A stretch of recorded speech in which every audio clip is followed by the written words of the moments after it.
Nepali प्यारेन्ट्सको complain एउटै छ, बच्चाले कुरै सुन्दैन, भनेकै मान्दैन। अनि बच्चाहरूको कम्प्लेन के छ त भन्दा प्यारेन्ट्सहरूले कुरै बुझ्दैनन्, बुझ्नै खोज्दैनन्। हाम्रो नेपाली प्यारेन्टिङ स्टाइल कस्तो छ त भन्दा बच्चाको कुरै नसुन्ने, एकहोरो एडभाइस मात्र दिएको त्यही गर्ने के, यस्तो गर्नुपर्छ, यसरी बोल्नुपर्छ, यस्तो हुनुपर्छ, यसो गर, उसो गर, नन स्टप एडभाइस हुन्छ। अब यसो गर्दा कस्तो हुन्छ त भन्दा बच्चाले आफ्नो कुरा खुल्ला रूपमा प्यारेन्ट्सहरूको अगाडि राख्नै पाउँदैन क्या। तपाईँको एक्सपेक्टेसनबाट बच्चाहरू एकदम बढी दबिन्छ हेर्नु।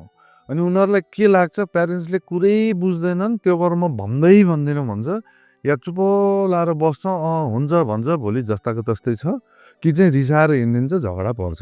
सो बच्चासँग प्रपर कम्युनिकेसन गर्नको लागि चाहिँ प्यारेन्ट्सहरूले एउटा कुरा बुझ्नै पर्यो, उनीहरू नयाँ जेनेरेसनका हुन्, उनीहरूको सोच अलग छ, उनीहरूको पारै बेग्लै छ क्या। उनीहरूको अस्तित्वलाई पनि स्वीकार गर्नु पर्यो हेर्नु। उनीहरूको इच्छा चाहनाहरू तपाईँहरूको भन्दा फरक हुन्छ। धेरै सम्झाइराख्ने भन्दा पनि उनीहरूलाई कुरा सोध्नुहोस्, उनीहरूको कुरा बुझ्न खोज्नु, पहिला त उनीहरूको कुरा सुन्नु पर्यो। प्यारेन्ट्सहरूले जे सोचेका हुन्छन्, जसरी सोचेका हुन्छन्, बच्चाले त्यही गरिदियो, त्यसरी नै काम गरिदियो भने बच्चाको जिन्दगी सफल हुन्छ, राम्रो हुन्छ भन्ने जुन प्यारेन्ट्सको सोच छ नि, त्यो एकदम गलत हो हेर्नु। Let them figure it out क्या। तपाईँको काम सपोर्ट गर्ने हो जब उनीहरूलाई साथ चाहिन्छ, सधैँ दोहोऱ्याएर हिँड्ने होइन।